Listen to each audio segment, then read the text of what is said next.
Okay, so my name is Chuck Watts, past president of the First Empathy Surplus Congress, and your Google and your Zoom master of ceremonies. And today's the First Caring Citizens Solution Day Speaker Series event first one of 2021. Our keynote speakers are Nathalia Ramos and Max Henning of the Berggruen Institute. They recently interviewed my friend and author of our studies, Dr. George Lakoff. Welcome, and glad you're here. And before we introduce them properly, President Anna, I'd like to recognize our participants today. And as I call your name, if you could just tell us briefly where you live and what you do. And Mary Beth Beavis. Okay. My name is Mary Beth Beavis. I live in Maineville, Ohio, which is just to the north of Cincinnati. I am a senior fitness instructor, and I work for Tivity Health, which is Silver Sneakers. My job is to take health and fitness to seniors instead of them coming to a gym. So I can teach classes wherever people want to have a class. So senior centers, people's homes, just about anywhere, parks. So that's what I do. Thank you, Mary Beth. Anna Braffey. You're on mute, Anna. As always, always mute. Tell us where you're from and what you do. Yes, good afternoon. My name is Anna Braffey. I am the incoming president of the Empathy Surplus Congress. I am the founder of Seaside Fiber Arts, where I sustainably dye natural fibers, meaning wool, fibrous plants, and etc. with natural colors from tree sources, insects, and etc. I'm currently starting fair trade in the country of Guyana and South America, and I look forward to working with Malawi next. Cool. Kathleen Caffrey. Hello, my name is Kathleen. I'm from Dayton, Ohio. I am the liaison from Our Revolution Ohio, as well as working with a number of other progressive groups. I am an organizer, a project manager, an artist, and a general activist. I am here to try to make the world a little better than it is right now. Awesome, Kathleen. Thank you. Greg Kennedy. Hi, my name is Greg Kennedy, and I live in Painesville, Ohio, and I am a senior HR business partner for an insurance company. Awesome. Thank you, Greg. Anita and Dale. Yeah. Lewis. I'm Anita and Dale Lewis, and I'm a nurse for 41 years, still keep my license, and but after leaving the VA, started 3 little businesses. We live near Dayton, Ohio, about 20 minutes outside of Dayton, Ohio. So we have a little business here at our farm. And then we have a business in Georgetown, Guyana, and then one in Malawi. And so Anna Braffey is my daughter, and we work together in Guyana, and Wisdom and I are the Malawi connection. Cool. Thank you, Anita. Miriam Spate. Yeah, Miriam Spate. I live in Wilmington, Ohio, and it's about equidistant from Columbus, Cincinnati, and Dayton. I mentioned earlier, I live on a farm. We've farmed for years. Our anniversary is coming up 40 years, my husband and I. We also own an agricultural equipment business that we're retiring from. And I'm also a Quaker pastor and a Reiki master. Cool. Thank you, Miriam. Alex Breitbart. Hello, everyone. Can you hear me well? Yes. These are new headphones. So I'm Alex Breitbart, no affiliation with the news website, I swear. I just wanted to clarify that, and I was kind of telling for some faces. I'm a self-proclaimed #1 fan of Max Henning, but probably fall behind his parents and incredible girlfriend. But I live in Los Angeles, currently quarantining in Michigan, and I work in music publishing, and I can't express how excited I am to hear these two speak. And thank you for really welcoming us and letting guests come in. That's great. That's great. Thanks, Alex. Let's see, Wisdom. Thank you. My name is Wisdom Kwalala. I'm originally from Malawi. At the moment, I'm staying in Bill Block, Ohio. I'm currently staying with Anita. I'll be proceeding to Boston very shortly to study Masters of Science in Project Management. I'm from a public background. I will also be working on a number of projects with Anita. And before that, I've been working with the Child Legacy International Organization in Malawi as knowledge management officer before quitting to pursue my further studies. Thank you so much. Thanks, Wisdom. And let's see, Sis Ann.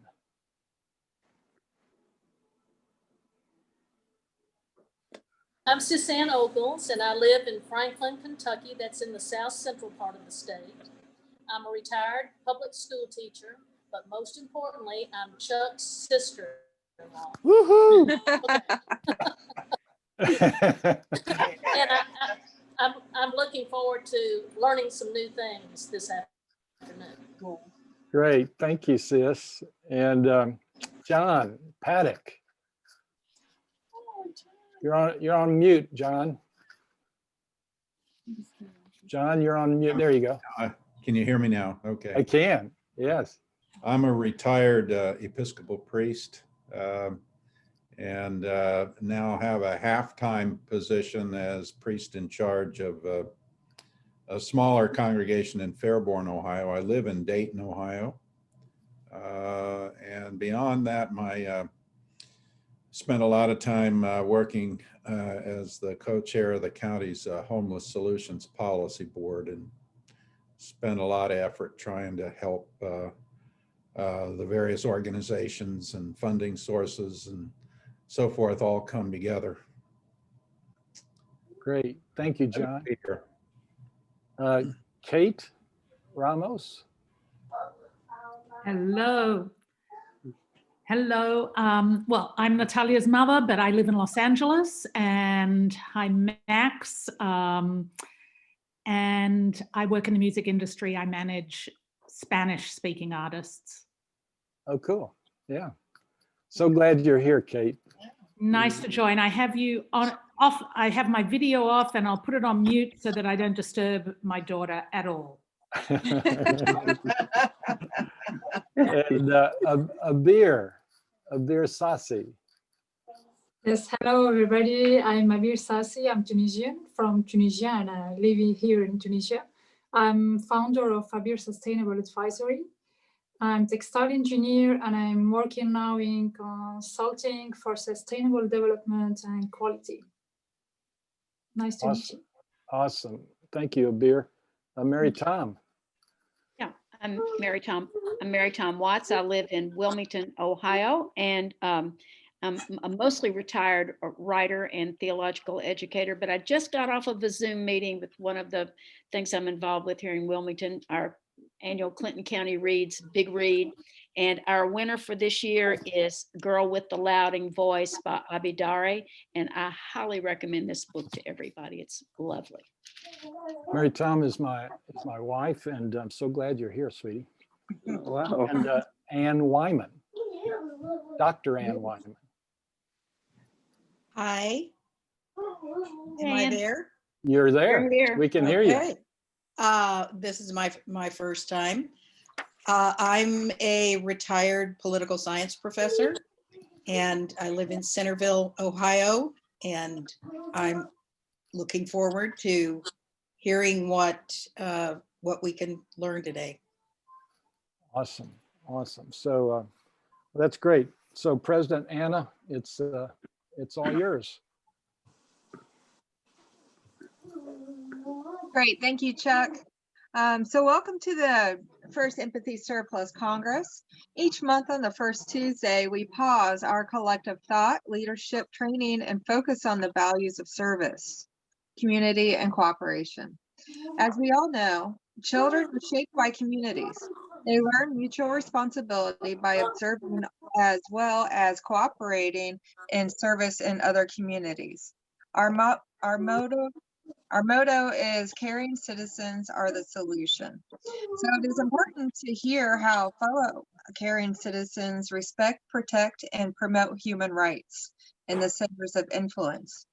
Now, before we get started, we have some minor business to conduct.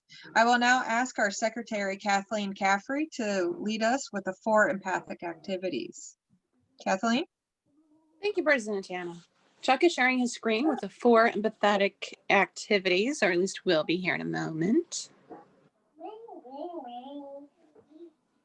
Chuck.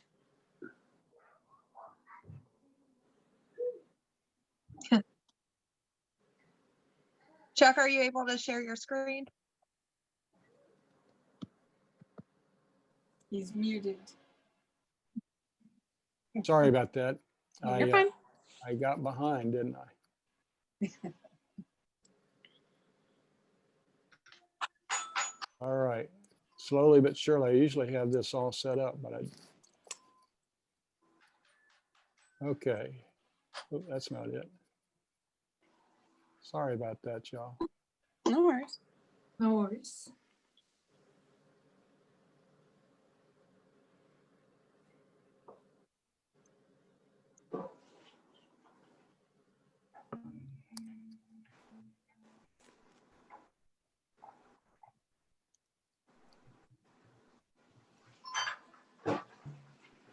Here we go. Excellent. Which our members will unite in unison. You are welcome to join us. Yeah, it's coming here. All right, so I'll push the button. You can do it. I can do it. All right, there we go. Huzzah! So our Empathy Surplus Congress is a community of practice. Every day we promote the idea that government of, by, and for the people, progressive by markets, practice, mutual responsibility, stronger people, and better futures by practicing 4 empathic activities. We inwardly digest the latest brain insights of of Dr. Dr. George Lakoff to frame daily conversations promote human rights. invest in weekly congressional hearings Hearings by Dr. Lakoff's advance caring policy directions, implement caring policy directions, implement caring policy directions, directions, partnerships with other government, invite others and to other caring society organizations. invite others to join and promote the politics of care.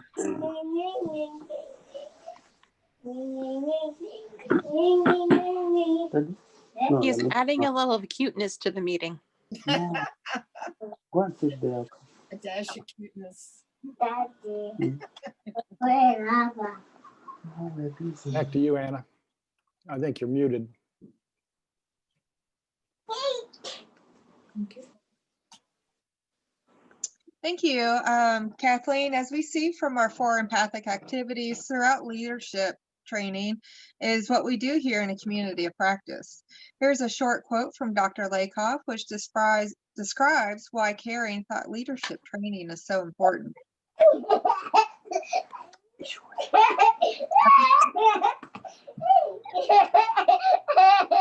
So, hold on, Wisdom, can you please put your phone on mute unless you're talking? I'd love to hear Paul, but mute your phone a little bit. That'd be great. Thank you so much. Dr. Lakoff wrote, "You might think that the world exists independently of how we understand it, but you'd be mistaken." Dr. Lakoff continues, our understanding of the world is part of the world, a physical part of the world. Our conceptual framings exist in physical neural circuitry in our brains, largely below the level of conscious awareness. And they define and limit how we understand the world. And so they affect our actions in the world. The world is thus, in many ways, a reflection of how we frame it and act on those frames, creating a world in significant part by our framed actions. Accordingly, the frame inherent world structured by framed actions reinforces those frames and creates those frames in others as they are born, grow, and mature in such a world. Dr. Lakoff continues, this phenomenon is called reflexivity. The world reflects our understandings through our actions, and our understandings reflect the world shaped by the frame-informed actions of ourselves and others. Dr. Lakoff continues, to function effectively in the world, it helps to be aware of reflexivity. It helps to be aware of what frames have shaped and are still shaping the reality if you are going to intervene in the world to make it a better place. Dr. Lakoff continues, reflexivity just is. In itself, it is neither a good nor a bad thing. It can be either. Framing training is about how reflexivity can be used for the good, at least for the good of most people, most living things, and for the beauty and bounty of the physical world that supports all life. And he concludes, in all too many cases, new frames of understanding are required to comprehend the world so as to take advantage of reflectivity and make it a better place. This is especially true when the issues that confront us need framing, are complex and systemic, like global warming, the wealth gap, and many other issues that have arisen to great importance in the last decade. Let us proceed.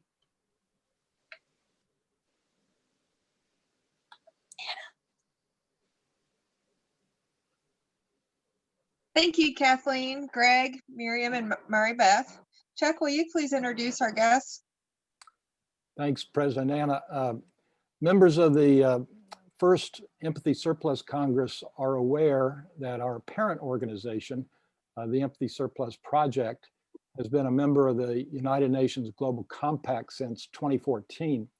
In addition to our own mission, the UN partnership commits us to promote 10 principles that focus on human rights, living, work, leisure, and anti-corruption of government for the sake of climate survival, to the existing human rights crisis and the need for more. Our human rights pocketbook venture helps link our work for climate survival to the existing US human rights crisis and the need for more empathy in government at all levels. We launched the Human Rights Pocketbook venture in 2018 with the encouragement of a friend and advisor at UNICEF. And together with financial partners and volunteers, we distribute a personal pocketbook copy of the Illustrated Universal Declaration of Human Rights to every student every year in kindergarten, 3rd, 6th, 9th, and 12th grades, as well as first-year college students in our centers of influence. And our speakers and event participants will all receive a complimentary copy when you email your mailing address and cell phone number to me, chuck.watts@empathysurplus.com. Nathalia Ramos is not only the digital content producer at the Berggruen Institute, she's also an accomplished actress and writer, most known for her leading roles in Nickelodeon's successful TV series House of Anubis and the feature film Bratz. Nathalia also holds a degree in political science from USC. In her role at Berggruen Institute, she is responsible for developing and producing content across a variety of program areas, including democratic governance, capitalism, and philosophy. Nathalia founded a Whole Bunch Media, where she develops and produces her own projects, including a regular short form video series on important present and historical events for her Instagram audience, and consults other organizations in the political space on their digital content strategy. Her writing has been featured in the World Post, the Huffington Post, Rosetta Stone, and she was an editor for Renovating Democracy by Nicholas Berggruen and Nathan Gardels. Max Henning is convinced that we can flourish in a caring society as we embrace a a scientific understanding of emotion and feeling. His dedication comes from the study of the neurobiology of positive and negative feeling that he studied with Antonio Damasio at USC's Brain and Creativity Institute. Henning's mission is to unify and strengthen positive change by offering a rationale for them in the objective and dynamic language of biology and evolution. To fulfill his mission, he founded the Novus think tank. Novus is a 501c3 community of practice dedicated to positive change through neurobiology. Wants to apply neurobiology research to build out out-group empathy, social trust, and cooperation. So please help me welcome Nathalia and Max. Give them a wave, and so glad you're here. Well, hi everyone. Gosh, well, thank you, Chuck, for that introduction. And if everybody else could mute, excuse me, Nathalia. No, I just wanted to, to thank you for inviting us to be here. I feel like a bit of an imposter. I feel like I'm going to learn more from all of you than whatever I have to share, but here I am. So I guess I'll just start with a little backstory, which Chuck kind of alluded to, but I guess I want to draw the connection between my work and how it relates to empathy, because it was actually rather surprising even for me. So I started acting when I was really quite young. I was about 12 when I started professionally acting. And that's really all I ever wanted to do or saw myself doing. And I was dragged to college kicking and screaming, which my mom can attest to. And when I got there, I took a bit of a detour and started studying political science, which opened a whole other world for me, as college is meant to. And I started interning at the Berggruen Institute 6 years ago, which it's an organization that studies the great transformations of our time in order to reimagine and rebuild institutions that are more suited to our current era. And, as Chuck mentioned, we cover a range of topics from the future of democracy to the future of capitalism, geopolitics and globalization, and even the impact of frontier technologies like AI and biotech. So it's really broad ranging and really exciting. And over the years, my interest and focus has really moved more in that direction and away from acting. But I haven't fully left it behind, because I've now started to really carve out this space, which is in like the producing and digital content realm, and storytelling essentially. So it's, I've been spending the last few years essentially finding this right balance between my love for film and then my interest in government and politics, and thinking, how can I make a real impact?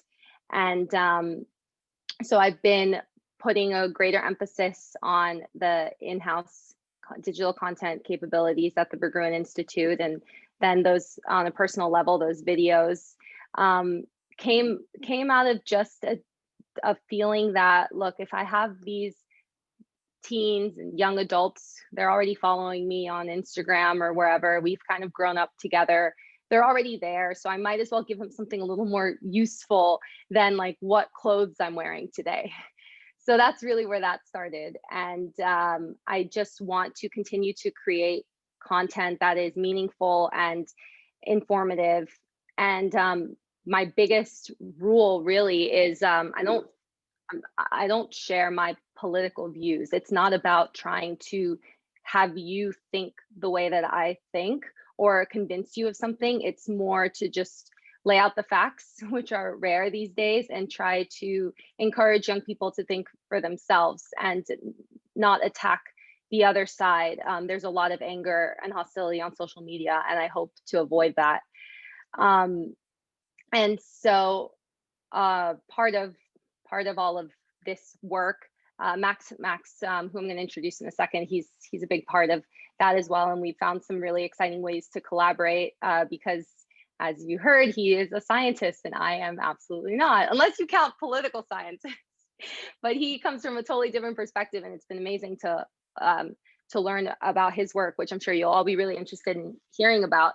But the interesting thing, I guess, for me that kind of draws the line between my work and why I'm here is really this discovery that my training as an actor has contributed so much to my personal and professional development. And that all comes down to empathy. So as actors, empathy is perhaps the most foundational skill set that we have to develop, you know, so whether you're preparing for an audition or it's just exercises in class, or of course, when you're on set, you know, every single day as an actor, you are forced to literally step into someone else's shoes and understand the world through their lens and embody how they experience the world.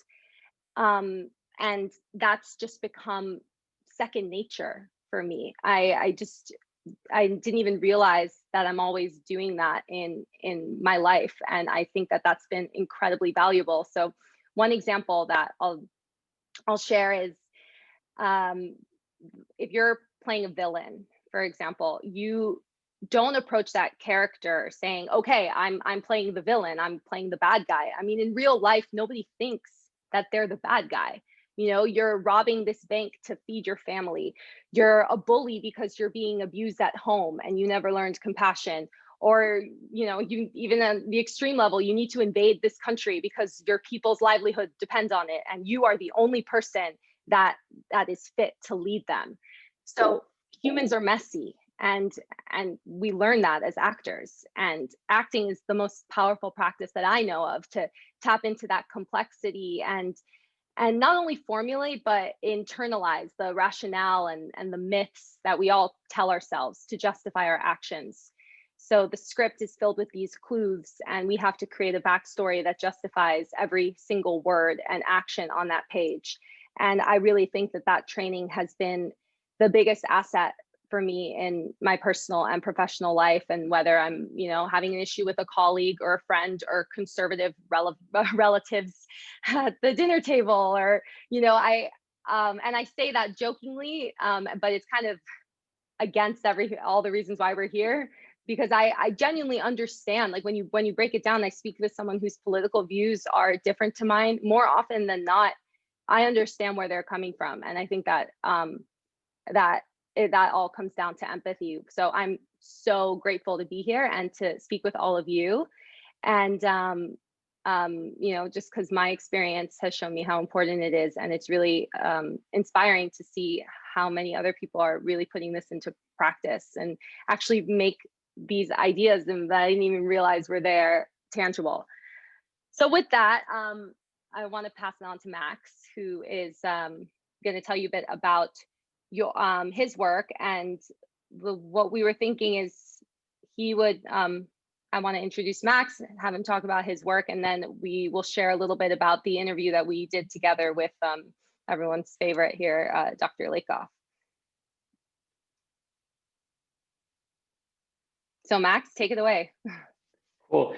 Thank you so much. And yeah, thank you again to Chuck and to everyone here for having us. This is a real treat. I always am, it's a bit lonely, generally speaking, to care about issues in the world. And I've always found this sort of profound gratitude when people are willing to take the time to come together and think about issues that matter, and especially with an empathic and positive change focus.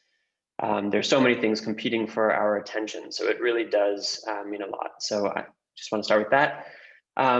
Me personally, I came to USC along a conventional path. I think I thought that I was going to be a lawyer, and was quickly disabused of that notion. And I found my way into the Brain and Creativity Institute, which is the neuroscience lab that Dr. Antonio Damasio founded and directs.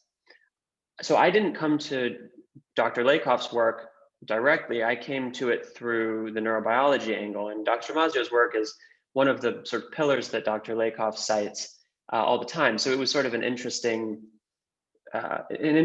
way of finding out about how this neurobiology can be applied in the real world. I found that really exciting.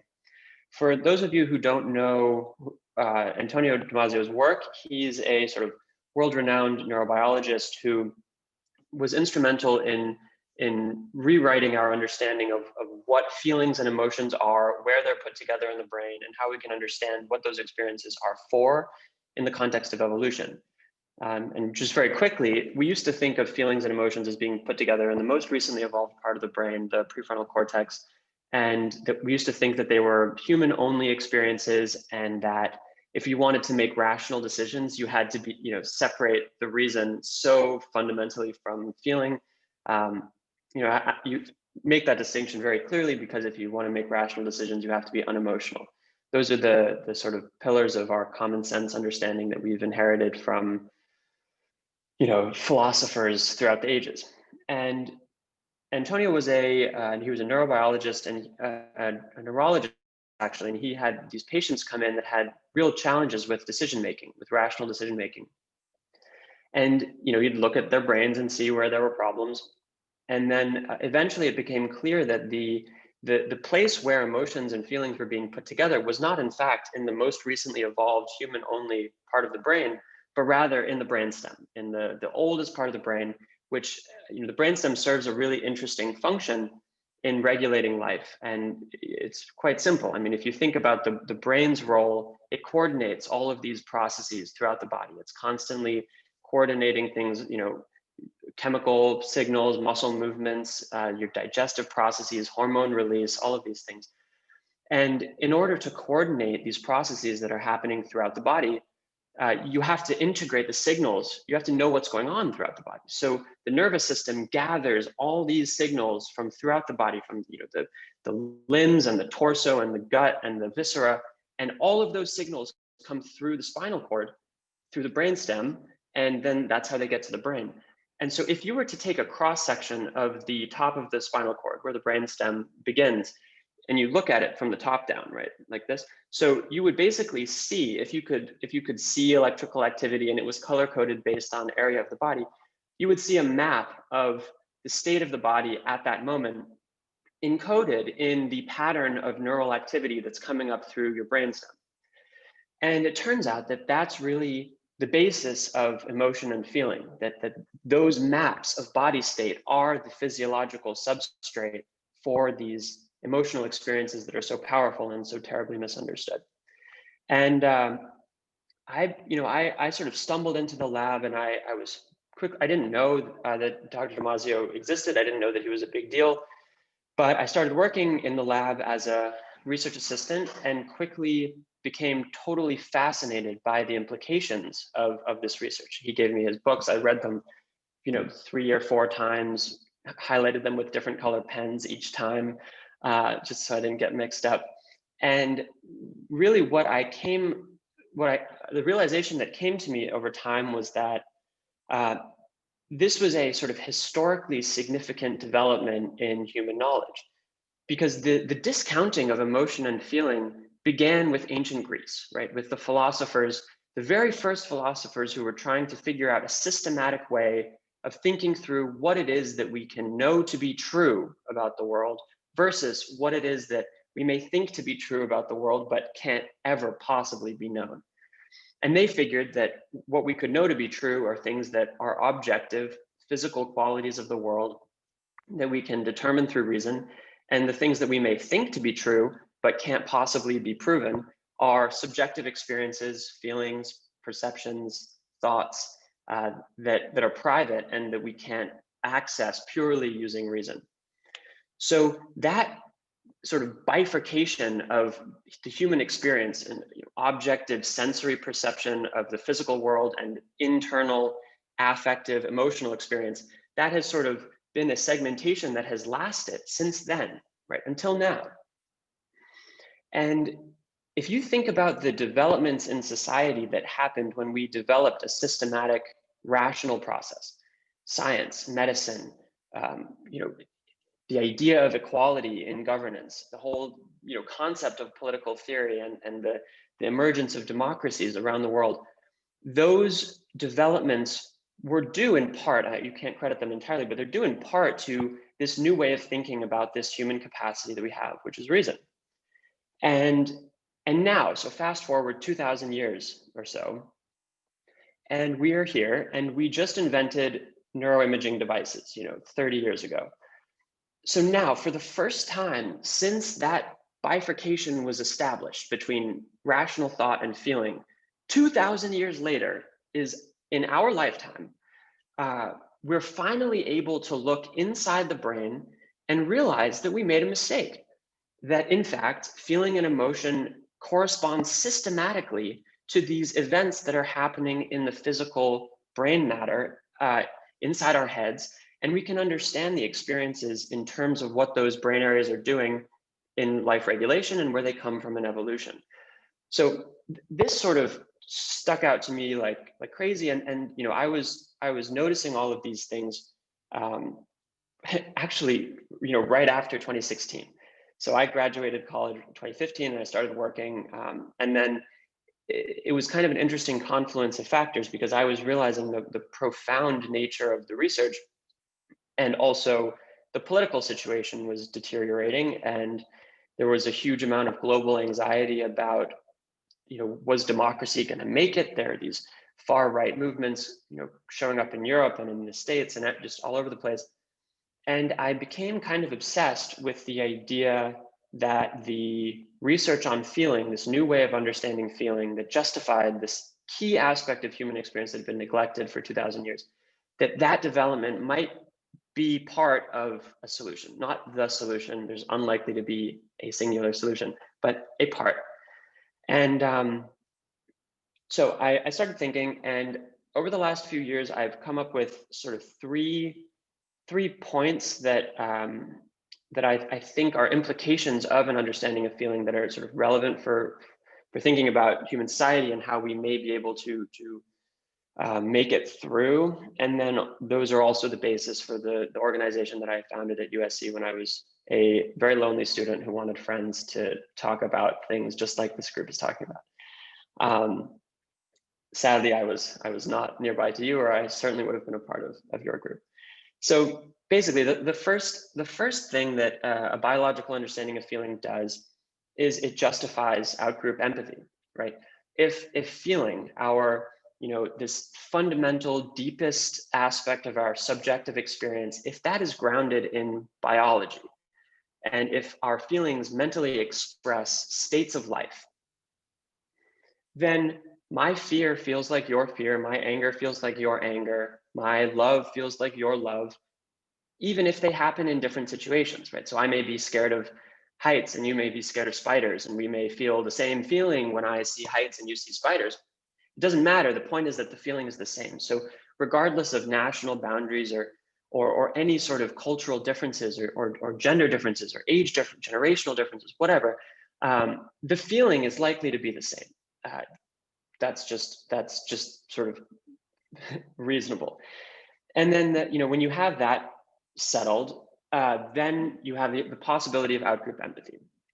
And if everybody has, so my work with Antonio focused on positive and negative feeling, and we know that positive feelings correspond generally to states of life that are better, and we know that negative feelings correspond generally to states of life that are detrimental from the perspective of surviving. And we make a mistake though, which is that we think of states of life that are beneficial and states of life that are detrimental in terms of our own individual life. It's circumscribed by the boundaries of our body. And the truth of the matter is that biology is an interconnected and interdependent system all the way down. Organisms live, they die, there's nutrient exchange. We depend on plants and animals for food and air. It's totally fundamental, not to mention other humans. We're an interdependent species on top of that. So if you take seriously the idea that we are oriented by positive feelings towards states of life that are improving and by negative feelings away from states of life that are detrimental, then you have to take seriously the possibility that positive feelings don't only orient us towards states of life that are better for our individual personal body, but that positive feelings orient us towards states of life that are better for the broader systems that we're a part of. Because our well-being is capped. I can have all of the resources in the world, material resources, and if the living system that provides oxygen and food falls to pieces, I will be in big trouble. My well-being is capped, limited by the well-being of the systems that I'm a part of. And so a case can be made on that basis that within every human, in addition to the selfish motive, which is there is also a motive, and I don't know which is dominant or whatever. I tend to think of them as not in a dominance relationship. There is also a motive towards the common good. And it is likely to be very fulfilling, very rewarding in terms of positive feeling to act in a manner that is supportive of the general well-being. And then the next point, so those are the first two, biological understanding of feeling gives a basis for outgroup empathy. There's an intrinsic orientation toward the common good in all people. And then the next point is that if everybody has an orientation toward the common good at some level, each individual also has an inherent value in that effort, which is the case, just simply logic, because we have a subjective perspective. I have a lived experience that includes different impressions, different memories, different associations to all of you. So I'm going to see the things in the world that are different than the things that you see. My perspective is limited. I only see things out of my eyes. I can't possibly actually see the associations that may come up for you all because you have lived experiences that are different from my own. So everybody's perspective is simultaneously limited, but also augmented by the unique things that people pick up on in the world. So I think that's really important because it means that the things that I care about, the social issues, the political issues that I care about, they may not be the political issues that you all care about. I tend to think that they probably are, but regardless. And it's actually an interesting possibility that we should not try to force agreement on all of the things that we all care about. Maybe really the key is that we all work on the things that matter most to us, where we see problems that nobody else sees, where we see solutions that nobody else sees, and then cooperate with others who have different tendencies with an understanding that there is this underlying orientation toward the common good and a fundamental basis for outgroup empathy and mutual understanding. So those three ideas led me to start a student organization at USC called Novus, which was mentioned, that basically try to put those things into practice. Who would think that college students in Los Angeles would be interested in tackling the problems of the world? And many of them are not. Many of them are entirely disinterested. But there are enough to really make a profound impact on my life, where if we give them permission to care about the world, and we offer them a rational framework for why caring about the world, wanting to make a difference, wanting to connect with people who also want to make a difference, and agreeing that there are differences in opinion upon which angle of impact is most important, giving students permission to come together and hold space for those kind of discussions was sort of more successful than I ever imagined. And it has been one of the most sort of fulfilling and reassuring experiences of my life. We think of, I don't want to get too much into it. We can talk more. I'm happy to answer any questions on that later. But the really remarkable thing that I want to focus on in terms of Novus is just that our approach is one of radical empathy. We have radical empathy for students. We treat them as people. We treat them as agents in the world. We treat them as critical for coming together to solve the problems that we face over time. And the beautiful thing about students is that our lives are what's on the line. All of the crises that we face right now are coming to a head right about the time that our generation is hoping to retire. And it won't be any fun retiring if the current trend lines hold. So that was really the motive, is that, as a college student, I figured we have 30, 40 years of hard work ahead of us, and we can actually make a difference if we build relationships with the right people, stay in touch, have this professional network of values-oriented peers. By the time that we're ready to step out of the workforce, we may be able to hand off the reins to the next generation, feeling good about what we've done and feeling good about the world that we're handing off. So that's been the motive, and the takeaway is really that that this idea of radical empathy works. And that's been one of the most sort of remarkable things. And it's been wonderful to encounter, I encountered Lakoff's work later, but he puts things to words that I only realized through experience. And the incredible thing is that this idea of radical empathy toward other people works. You end up with more engagement in organizations. You end up with better ideas coming through brainstorming. You end up with a community that's genuinely meaningful, and people show up because they want to, not because they get a paycheck or whatever else. And I think that the idea that there is a competitive advantage to be had through radical empathy and through an understanding of feeling, I think that is one of the most compelling aspects of this whole discussion, because it shows that instead of requiring like moral superiority or anything, you can just talk about these things in terms of the brass tacks of productivity and efficiency and effective operation, and radical empathy wins every time. Okay, Chuck, I hear you. I see you have a hand raised. Oh, you're muted. You're muted. Yeah.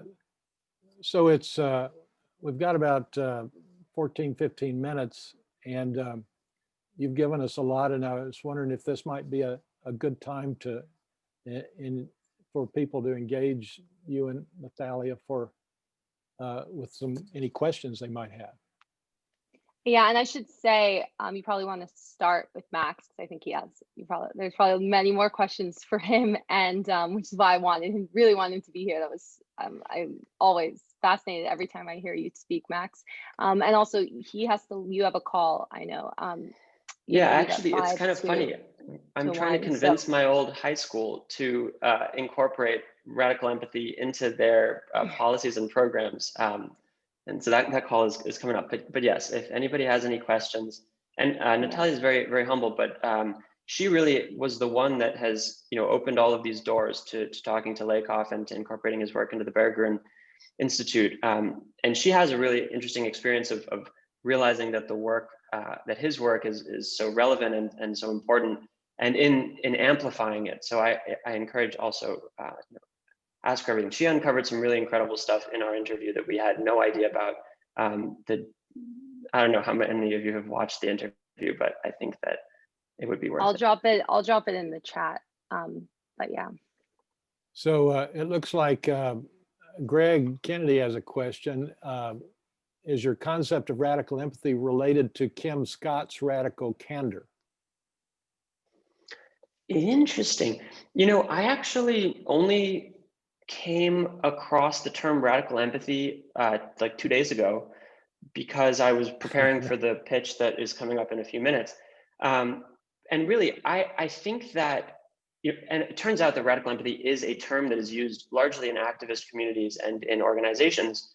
I believe, just on the basis of radical being the same in both, that it may be similar. I would imagine I think of radical empathy just in terms of, if there's a general distribution of how empathetic people are generally in interactions, being radical, all that means is that you're not in the middle of the bell curve. You care more about the well-being and the experience of others than is normal.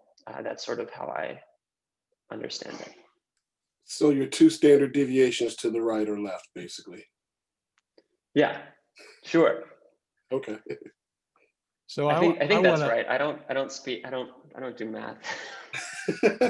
Well, you missed the bell curve, so there's got to be 2 standard deviations either way. Okay, yes. I am loving all this science talk, by the way. Keep on doing this forever. I wanted to ask Nathalia how you found us. I found you, actually, I have to give it credit. My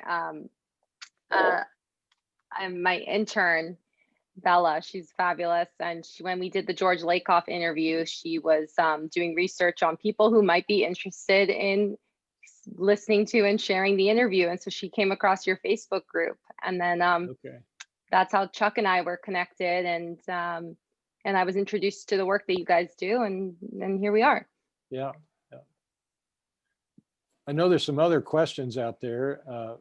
People have said they wanted to ask, so don't be shy.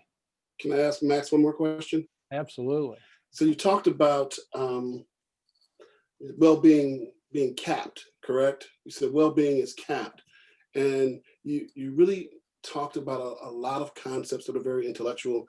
And I've always made the argument about a posteriori knowledge being needed in order to achieve a priori knowledge, only to discover that people didn't understand what a priori or a posteriori meant in the first place.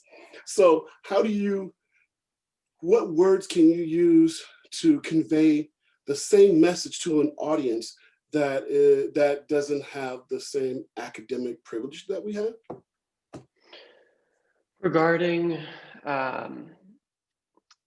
CAPT, yeah, I mean, I guess the simplest way of saying it is that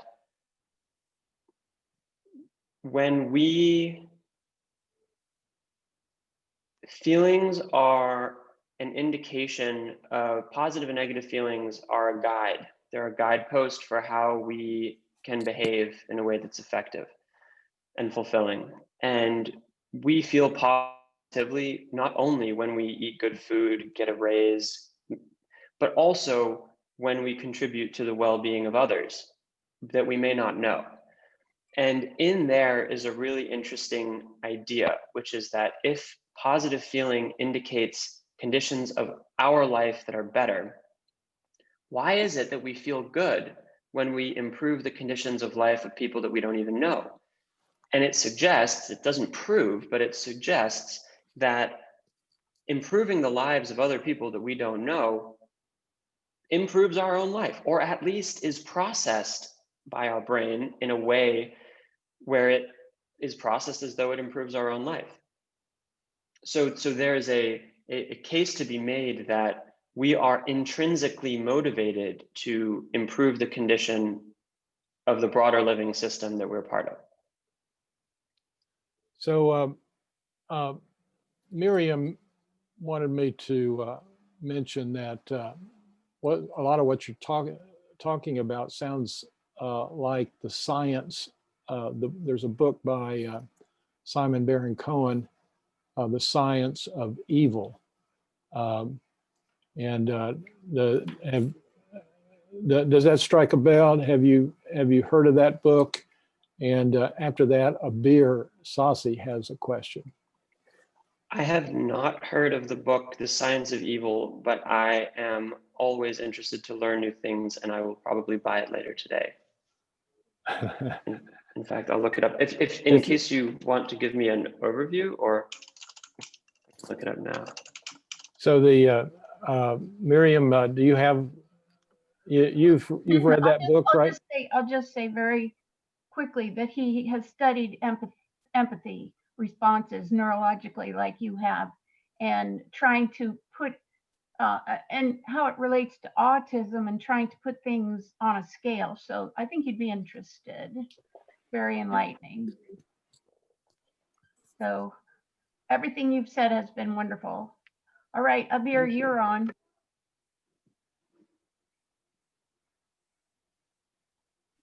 Thank you.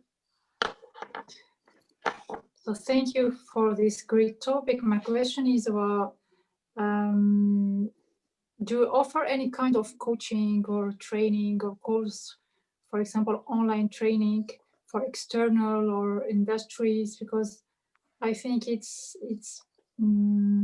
very linked to empathy, and it's also I'm just thinking about sustainability, because we need this topic a lot of in our consulting for sustainability, specifically for the social topic.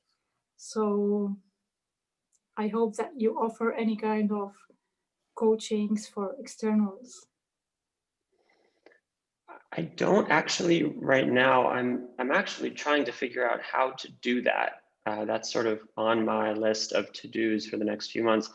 I watched just learning about this group, I watched one of the recordings of the previous guests, and I noticed actually something that you said during that recording, which was talking about your work, and I was interested in connecting. So I will, if Chuck can facilitate it, I would love to connect with you afterwards to hear about your experience and explore sort of what that might look like, because I have no idea how to enter the private sector, but I know that it needs to happen. So I know there are more Okay. questions out there. Did that satisfy a beer?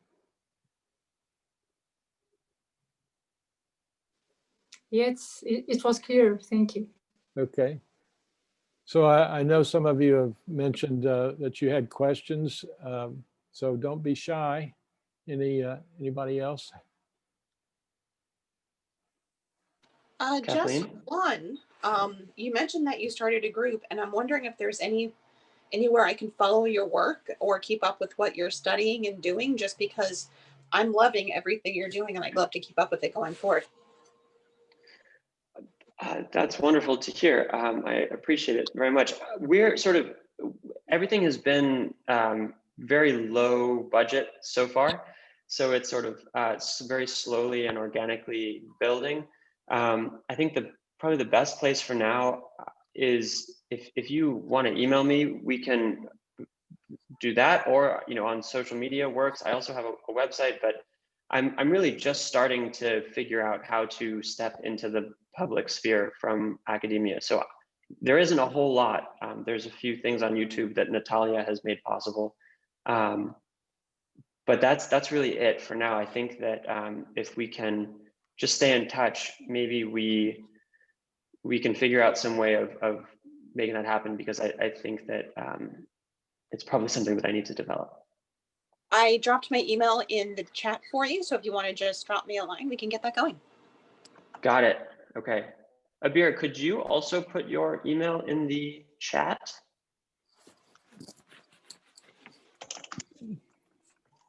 Like she might be frozen. I'm not sure. I have her email. I'll get it Yeah, to you. Chuck can get you connected. Yeah. Yeah, the work that you guys are doing is so important, especially Nathalia, what you're doing with your connections to young people. I had an interesting experience. I was watching CNN to see Timothy Snyder speak. He's a professor of political science at Yale University. He's interviewed on all the news channels quite a bit, and he's written a lot of books. The most popular, 20 Lessons. Oh, Mary Tom, help me out what that is. 20 lessons. 20 lessons from the on tyranny, 20 lessons from the 20th century. That's it. And anyway, he made 2 points, and my daughter, who's 34, was sitting next to me. He made 2 points.